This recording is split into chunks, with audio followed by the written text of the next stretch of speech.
ചോദ്യങ്ങളിൽ നിന്ന് ഒളിച്ചോടുന്ന മുഖ്യമന്ത്രി. നിയമസഭയിലെ ചോദ്യങ്ങളിൽ നിന്ന് നിങ്ങൾക്ക് ഒളിച്ചോടാൻ സാധിക്കും.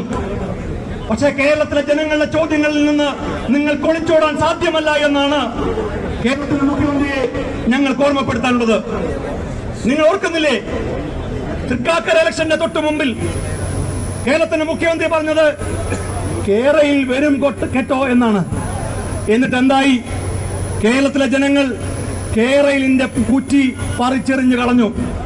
കേരളിന്റെ കുറ്റി പറിച്ചെറിഞ്ഞതുപോലെ ഈ സർക്കാരിന്റെ അടിവേര് പിഴുതെറിയുക തന്നെ ചെയ്യുമെന്നതാണ് UDYFന്റെ ഈ മാർച്ചിലൂടെ ഞങ്ങളിവിടെ പ്രഖ്യാപിക്കുന്നത്. ഒരു ജില്ലയെ അവഹേളിക്കുക, ഒരു സമുദായത്തെ അവഹേളിക്കുക, മതത്തിന്റെ പേരിൽ പൗരത്വം പോലും നിർണയിക്കുന്ന ഒരു കാലത്ത്, മതത്തിന്റെ പേരിൽ പൗരത്വം പോലും നഷ്ടപ്പെടുന്ന ഒരു കാലത്ത് മതം തിരിച്ച് കള്ളക്കടത്തിന്റെ, സ്വർണ്ണക്കടത്തിന്റെ